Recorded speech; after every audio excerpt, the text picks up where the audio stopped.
Hey y'all, it's Cindy Cobb with Around the Town in the South, and I'm here in the big, beautiful city of Hattiesburg, Mississippi.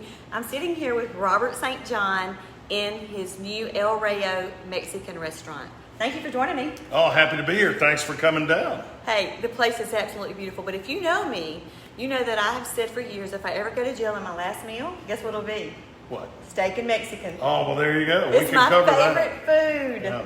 Y'all, the place is absolutely beautiful. I wanted to catch up with him. We've done a vlog before on Extra Table, which you need to check that out, and I'll link all this stuff after we get through. But I wanted I watched him as he and his family were going into Austin, Texas. They were doing all these food tastings. They were meeting with the chefs to bring this unique, authentic Mexican restaurant to Hattiesburg. And I'm gonna tell you, I really enjoyed following that whole journey. Well, thanks. Yeah, Tex-Mex, actually. Yes, Tex-Mex. And so, there's a difference between Mexican and Tex-Mex. That's correct. And Tex-Mex started really at the turn of the last century, and it came up through Del Rio, Texas, and started really kind of in San Antonio.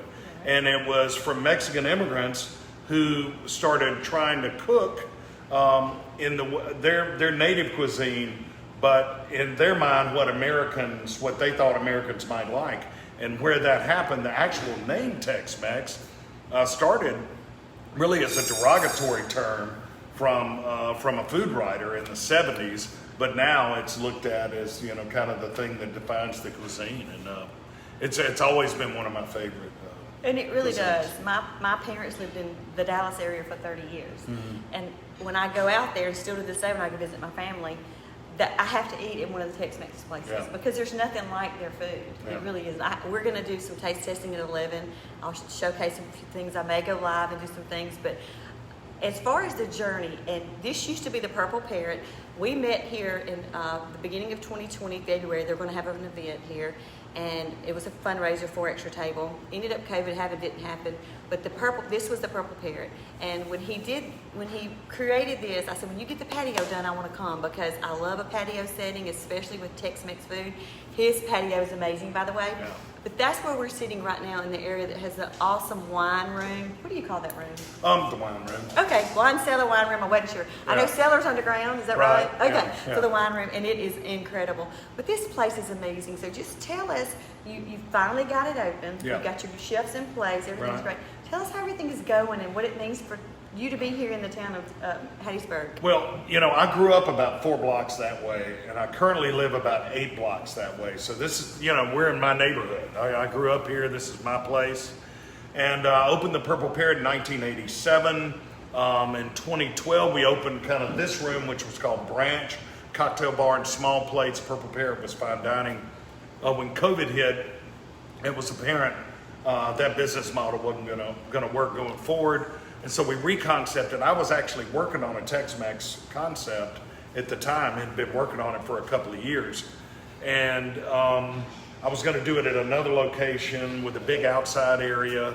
And when I decided to close, I thought, well, I own the building. Why not just do the Tex-Mex here? Is there a way to do that? And so we reconcepted this entire space in the second half of 2020, and then in January of this year, 21, we started working on the patio out there, which I'm really, really proud of. I'm really proud of this whole thing. It's I don't know if this is my 22nd restaurant opening in my career. I think 19 as an owner, and I don't know if I'll ever do better than this one. This is good. So El Rayo opened in January, and the patio opened, I want to say it was July. Maybe July. It's going great. So I think these days, we're dealing with the same challenges everybody, not only in the restaurant business, but everybody in business is dealing with. And, it's just employment challenges. And, here in Hattiesburg, since we've been open really in 1987, we've been blessed to be able to pick and choose and hire A+ candidates always. And that has changed some. We're blessed to be almost across the street from the University of Southern Mississippi. Absolutely. And so, we're almost fully staffed, but we still have managers filling in and working really hard. Well, the place is beautiful. I mean, even going to the bathroom, You get to see little George Jones and Tammy Wynette. I already did a video of that. That was amazing. Walked into the bathroom, and who was sitting there, standing there? Elvis Presley. The place is just so unique. Your creative concept is amazing. I do want to tell you, there's a story behind the photo behind us and how he actually got it digitized. Tell us the story of this, and this is all Texan. It's Texan. Yeah. This room in here is kind of Texas, and then the other room is kind of Mexico, and in the middle is where those two blend. So yeah, I wanted a mural of a Cadillac with horns, which is really kind of Texas, kind of over the top Texas. All of this is kind of over the top. Beautiful. And we found a photographer actually in Austin. And he had a photograph online. We did, Simeon, my assistant, we did a search, and we found that, and then we purchased the rights to it, and then we had to get a really, really high-def version to blow that thing up. But it's got, the patron saint of El Rayo is Waylon Jennings, so that one happened to have a Waylon tag. Oh, wow. Yeah, a Texas tag. So we play a lot of Waylon and Willie and kind of new country and outlaw country stuff in here. So it's just beautiful. So you can follow them on Facebook and Instagram. They have pages. Also, and this is when I do my vlogs, I pick and choose because I love to showcase people who give back. And if you don't know the name Robert St. John, you need to Google it, because not only does he give back to Extra Table, they feed the hungry in Mississippi. Martha is awesome. I follow Martha. Listen, if she's on Instagram, I am following her stories because they're always doing something for good, especially with the food pantries and things like that across Mississippi. In saying that, you were very, very instrumental in getting the restaurants noticed, I'm going to say, in Congress to help these restaurants. And you went to bat for, not only Mississippians, but restaurants all over. Yeah, we formed in March 19th. I joined a group of 18 people who had one meeting the day before called the Independent Restaurant Coalition. And a small group, we grew a little bit after that, but we were a couple of dozen people with a common goal to represent locally owned independent restaurants across the nation. And there were chefs and restaurateurs in our group, really from New York to Seattle and all over. A lot of notable people, you would know their names. And I knew Senator Wicker. Oh, yeah. And so I contacted his office, and he wrote a man named Earl Blumenauer, who's a representative from Oregon, Democrat from Oregon, wrote the House version of the Restaurants Act. Senator Wicker and his office, and a guy named Rob Murray, who's an awesome legislative director there, wrote the Senate version of that bill. And we got 52 senators from both aisles, Democrats and Republicans, and we almost got the House passed it, got to the Senate, and we got really close, and then the election got in the way back in November. And so the bill died, as all bills do when a new Congress is seated. The new Congress got seated, and they put it into the stimulus pack. It was not the Restaurants Act it was originally written, but it was basically exactly word for word what Senator Wicker and Congressman Blumenauer had written. That got passed in March. $28.6 billion went to restaurants for relief, but it wasn't enough. It wasn't what we were asking for.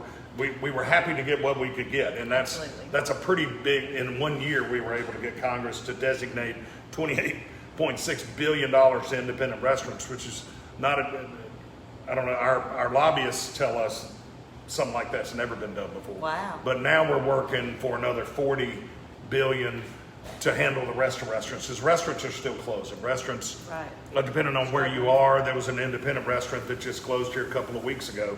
And most of the restaurants that have closed in Hattiesburg during COVID had been independent restaurants. The national chains and the franchises have been, kind of thriving for the most part. Right. But it's the local, independently owned restaurants that we've been fighting for, and we're still working to get those that didn't get the grant funding, which it's a grant. It's not a loan or anything. Oh, well, that's awesome. Yeah. So, And I usually don't do religion or politics. Let me just go back. But the reason why I wanted him to tell this story is because he talked about his past and the years being in the restaurant industry. And what strikes me the most about Robert St. John is his heart. It's not just the heart for the food, it's the heart for the people. The people make everything around here. And you're always looking to help somebody and give back. And I just absolutely love that. And I could not do this vlog without showcasing that part of him lobbying for, hey, the restaurants, we want them open. Yeah. So we thank you for that. well, I don't do restaurants. I mean, I don't do religion and politics either, ever. And You but get in trouble you asked the with that. question, and that's really not a right or left issue. Exactly. It's It's a people it's an issue. independent restaurant issue. Is Right. what it is. And Right. so I have no problem talking about that, Me and too. have been trying to, Me too. fight that fight for a year. But, Absolutely. That, to me, that's not a political thing. That's a people thing. Yeah. Because you're here to give and serve the people. And Yeah. We're here for you. So thank you for all that you're doing during that. So we're going to have some lunch at 11. I'm going to come back on here and do a few things when we sit down and eat. Thank you for joining me. I'm so excited. I cannot wait to eat your food. Oh, happy to be here, and I have short pants on. So, I have fringe like that. pants on. Good. That was hilarious. This is I went to an event the other day, and I had to put on long. It was the first time I had on long pants in since March. So let's preface. You need to go back and watch. Robert St. John and El Rayo actually hosted my vlog with Killer Bees, the comedian. And so at the end of the vlog, he said, because a lot of the Zoom meetings, we have on our shorts or our, pajamas or whatever. We're dressed from waist up. So he made sure to let y'all know he had his pants on. I do too. Me too, I do too. Y'all, thank y'all for joining me. If you're in the area, you've got to pop in. If you go to Robert's page, you'll see all the restaurants he owns here in Hattiesburg. Now, are the Square Donuts back yet? No, we hadn't opened up the donut shop mainly because the university was closed for so long. Right. It was right across the street. So Right. donut shop will likely not make it back after COVID, but the Midtowner is open for breakfast and lunch, and Gotcha. it's thriving. Well, they were delicious. Anyway, you got to follow them. Go keep up what they're doing. And then secondly, go to Extra Table. It's on Facebook and Instagram. They have a website too. They're always looking for volunteers. They take money donations right on the website, and it's to feed our Mississippi, our people in Mississippi who are hungry. So y'all go follow those pages. Thank you for all the good work you're doing. And thank you for letting me host this. And thank you for joining me. Boom, awesome. Y'all, we'll see you around the town.